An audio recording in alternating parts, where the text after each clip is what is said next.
आज हम जिस टॉपिक के बारे में पढ़ने जा रहे हैं वो आपके पास जीएनपी है। जीएनपी का रेलेवेंस क्या रहता है आपके हिमाचल प्रदेश एडमिनिस्ट्रेटिव सर्विसेज के लिए और आपके पास यूपीएससी के लिए, इसको ठीक से समझेंगे और डेप्थ में समझेंगे और सवाल किस तरह से पूछा जाता है उसको भी हम जानने की कोशिश करेंगे। पहले जीएनपी आपके पास है क्या है। जीएनपी का मतलब है ग्रॉस नेशनल प्रोडक्ट। ग्रॉस का मतलब होता है आपके पास टोटल। अब आपने कई जगह में जीएनपी को इस तरह से लिखा हुआ पाया होगा कि GNP is equal to GDP plus income from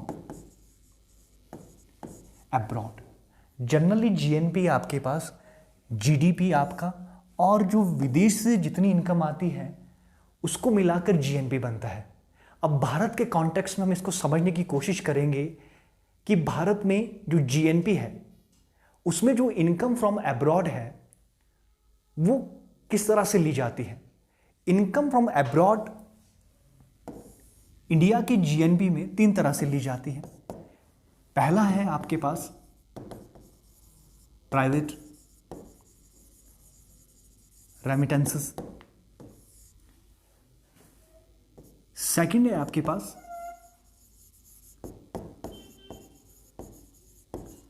interest payment on loans और थर्ड क्या है आपके पास ग्रांट्स। अब यहां पे ये जानना जरूरी है कि जो जीएनपी में हिस्से रहेंगे आपके पास, इनकम जो विदेश से आने वाली है वो 3 तरीकों से ही आएगी। Private remittances, interest payment on loans और थर्ड आपके पास ग्रांट्स है। अब इन तीनों को डिटेल में समझने की कोशिश करेंगे। अब आपके पास पहला पॉइंट है प्राइवेट रेमिटेंसेस। ये होता क्या है? प्राइवेट रेमिटेंसेस का मतलब ये है कि मान लीजिए कि कोई इंडियन आपके पास, एक तरह से अगर आप देख लें, कोई भी भारतीय है और भारतीय क्या करते हैं, मोटे मोटे तौर पर कमाने के लिए विदेश चले जाते हैं। जो भारतीय सिटीजन है और या एनआरआई है, नॉन रेजिडेंट इंडियन, अगर आपने एनआरआई के बारे में देखना होगा तो एक पॉलिटिका वीडियो हम जब डालेंगे वहाँ पे उसको बताया जाएगा। एनआरआई है और इंडियन नेशनल है। जब इंडियन नेशनल विदेश में जाते हैं, ये मैंने यूरो रखा है यहाँ पर, तो वो क्या करते हैं, इस यूरो को आपके पास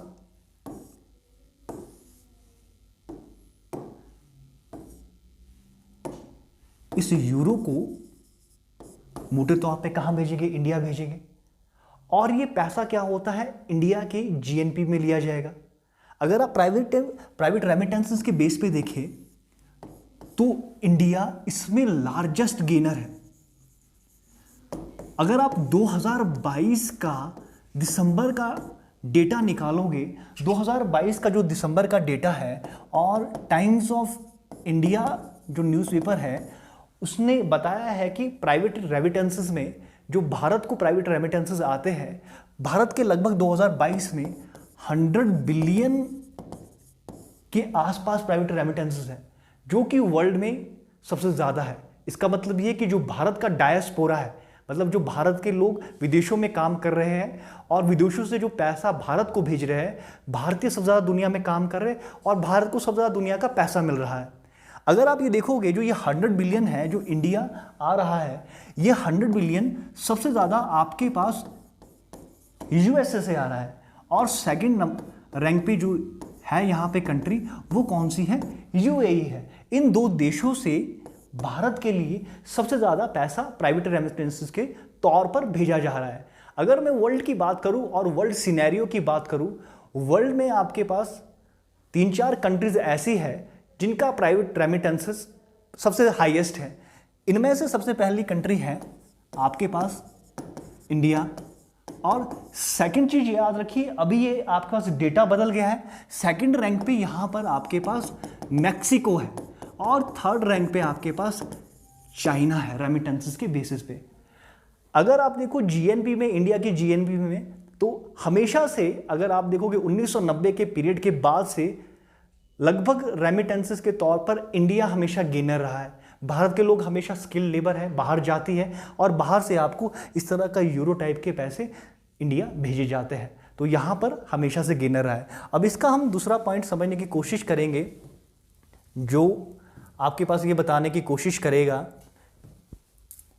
कि आपके पास जो इंटरेस्ट पेमेंट ऑन लोन है ये किस तरह से काम करता है या इसमें क्या रहता है।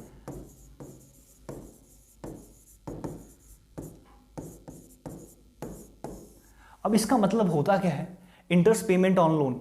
मान लीजिए भारत किसी प्रोजेक्ट को, जैसे कि सोलन में अगर कोई आपने कोई हाईवे बनाना है, या आपने सोलन में कोई एक तरह से कोई बहुत बड़ा कोल्ड स्टोर लगाना है यहाँ के टमाटर के लिए, या आपने शिमला में कोई एक बहुत ही बड़ा कोल्ड स्टोर लगाना है, या इंडिया की किसी भी जगह पे आपने कोई भी चीज़ करनी है, तो भारत की गवर्नमेंट कई बार क्या करती है, लोन लेती है।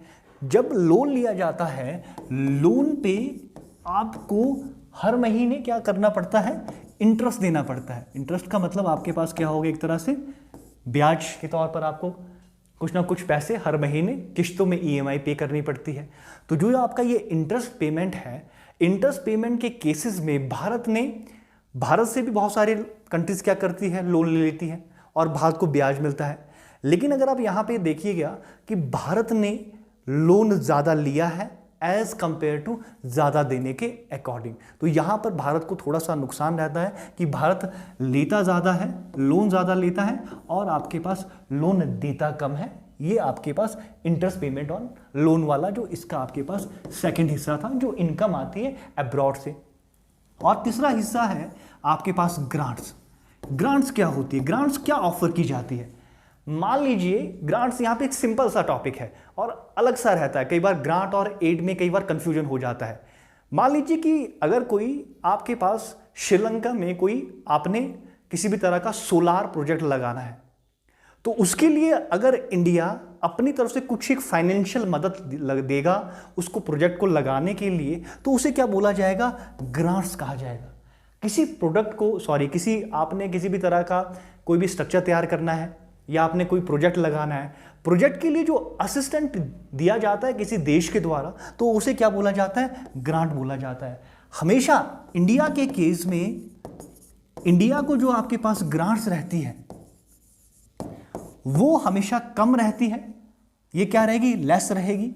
और इंडिया जिन देशों को ग्रांट्स देगा, इंडिया ज़्यादा आपके पास ग्रांट्स देगा। तो ये सारी की सारी चीज़ें किसमें कवर होगी, आपके पास जीएनपी के अंदर कवर होगी, जो आपके पास जीएनपी वाला टॉपिक है। और इसके अंदर आपके पास जो एक तरह से इनकम फ्रॉम जो अब्रॉड है वो इसके अंदर इंक्लूड किया जाएगा। तो हमने इसकी तीनों चीज़ें पढ़ी, एक पहले वाला private remittances, second interest payment on loan, और थर्ड आपके पास जो एक तरह से ग्रांट्स थी। अब यहाँ पे जनरल ये सवाल आया जाता है कि कई बार ये पूछ लिया जाता है कि जो आपका जीएनपी है ये हमेशा लोअर क्यों रहता है जीडीपी से। बहुत बार ये प्रश्न पूछ लिया जाता है कि जीएनपी जो हमारा है वो जीडीपी से हमेशा कम क्यों रहता है, जबकि अगर आप देखोगे जीएनपी में आपके पास क्या होता है, GDP plus income from abroad, फिर भी आपके पास ये कम क्यों रहेगा।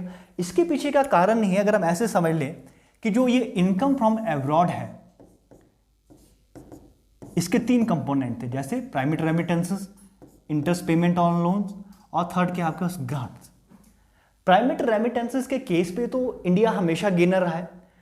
एग्जाम्पल के तौर पर मान लें कि भारत को प्राइवेट रेमिटेंसेस एक साल में 100 रुपए का भारत को क्या है, प्राइवेट रेमिटेंसेस आए। लेकिन एक चीज़ ये भी याद रखिएगा कि जो फॉरेन नेशनल भारत में भी रहते हैं वो भी कुछ ना कुछ यहाँ से अपने देशों को बाहर भेजते होंगे।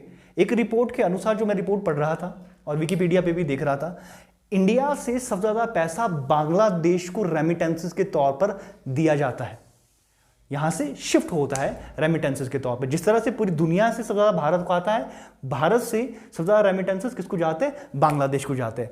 तो ये मैं ऐसे लिख रहा हूँ, आपके पास 100 रुपीज़ क्या आ रहे हैं प्राइवेट रेमिटेंसेस से इंडिया की तरफ आ रहे हैं, और इंडिया से प्राइवेट रेमिटेंस की तरफ से जो बाहर जा रहा है, ये मैं क्या लिख रहा हूँ, इंडिया इस तरफ, और यहाँ से ये जो आपके पास क्या है, फॉरेन की तरफ जा रहा है। बहुत कम पैसे बाहर जाते हैं, 20 रुपीज़ के आसपास मान के चलो। लेकिन इंटरेस्ट पेमेंट ऑन लोन पे आप ऐसे मान लें कि भारत को लगभग हर साल 100 रुपए का इंटरेस्ट पेमेंट देना पड़ता है। और भारत को इसमें, ये इंडिया है इस तरफ को, और इस तरफ को आपके पास जो भारत को मिलता है ब्याज के तौर पर वो लगभग 10 रुपए के आसपास है। और तीसरी आपके पास क्या है, ग्रांट्स है। ग्रांट्स भारत बहुत ज़्यादा ऑफर करता है। एग्जाम्पल के तौर पे मान लें 200 रुपए की ग्रांट्स भारत क्या करता है, इंडिया क्या करता है, विदेशों को देता है। और भारत को कितनी मिलती है ग्रांट्स, मान के चलो मुश्किल से आपके पास 50 रुपए के आसपास भी नहीं मिलेंगे। तो अगर हम इसको क्या करें, टोटल करें, फिर हमें इसका आइडिया लगेगा कि भारत को कितना मिल रहा है। भारत को यहाँ पे कितने मिल रहे हैं, 100 रुपए। और यहाँ पे भारत को कितना मिल रहा है एक तरह से, दूसरी तरफ मोटे तौर पर 50 रुपए। ये कितना हो गया अभी, 150। और आपके पास इंटरेस्ट पेमेंट ऑन लोन पे कितना मिल रहा है, 10 रुपीज़। तो लगभग कितना मिल रहा है भारत को, 160 रुपए।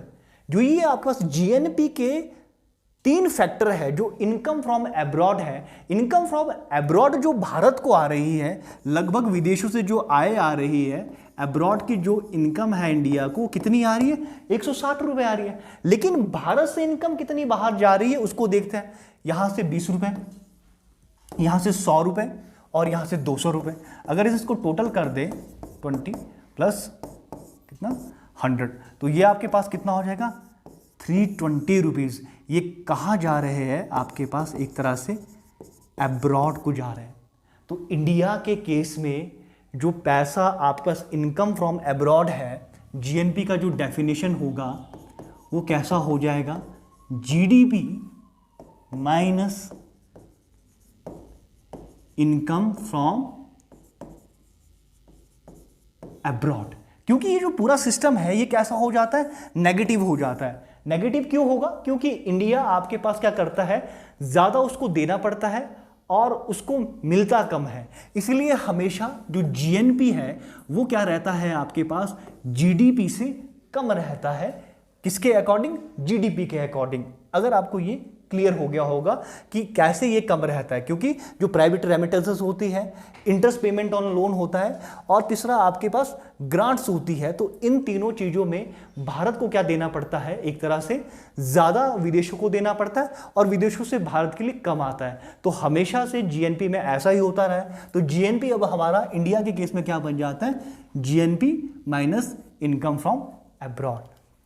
अब हम कोशिश करते हैं और थोड़ा सा इसको पढ़ने की कि जीएनपी के यूजेस क्या रहते हैं।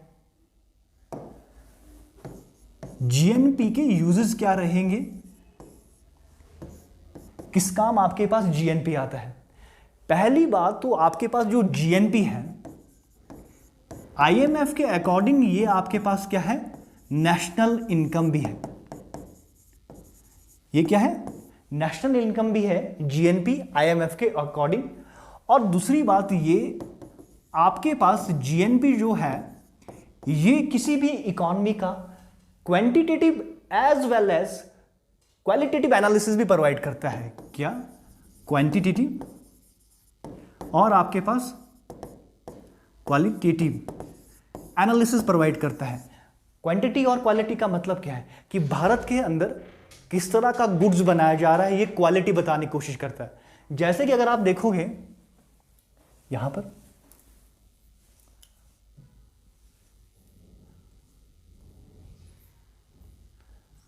जैसे इंडिया ने क्या बनाया है यहां पर आपके पास टाटा का हैरियर, कि प्रोडक्ट की क्वालिटी क्या है आपके पास, कि जो आपके पास प्रोडक्ट है वो किस तरह का प्रोडक्ट इंडिया के अंदर क्या किया जा रहा है, मैन्युफैक्चर किया जा रहा है। तो ये आपका जो जीएनपी है, एक तो आपके पास क्या बताएगा कि जो हमारे देश की इकोनॉमी है कि उसमें क्वालिटी वाला प्रोडक्ट किस तरह का बन रहा है। तो जीएनपी इसलिए भी यूज किया जाता है क्योंकि ये क्वालिटी बताता है आइटम की, और साथ में ये भी बताता है क्वांटिटी, कि कितनी क्वांटिटीज में चीजें बन रही है। मान लीजिए कि इंडिया के अंदर 100 गाड़ियां एक साल में बन रही है, लेकिन साथ में ये बताने की कोशिश करेगा कि इसकी क्वालिटी क्या है। तो ये आपके पास quality as well as quantity perspective से भी यूजफुल रहता है जीएनपी आपके पास। और इसका जो आपके पास तीसरा यूज रहेगा, तीसरा यूज ये रहेगा कि ये हमें बताता है कि जो हमारा देश है और हमारे देश की इकॉनमी है कि हमारे देश की इकॉनमी आउटसाइड इकॉनमी पे कितनी डिपेंडेंट है, आउटसाइड कंट्रीज पे डिपेंडेंसी बताएगा ये, कि जो हमारे देश की इकॉनमी, मान लीजिए कि हम किस चीज़ को कितना एक्सपोर्ट किस देश को करते हैं, या जैसे कि हम आर्म्स एम्यूनिशन कितना इंपोर्ट करते हैं, तो इस चीज़ के बारे में बताने की कोशिश भी जीएनपी करेगा और हमें पूरा एनालिसिस बताएगा कि हमारी एक्सटर्नल और इंटरनल स्ट्रेंथ क्या रहेगी इकोनॉमी की, उसके बारे में भी जीएनपी बताने की हमें पूरा आइडिया देगा जीएनपी एक तरह से। अब साथ में एक चीज़ और देख लीजिए, जीएनपी के यूज़ के साथ एक और एक्स्ट्रा चीज आ जाती है आपके पास, एनएनपी।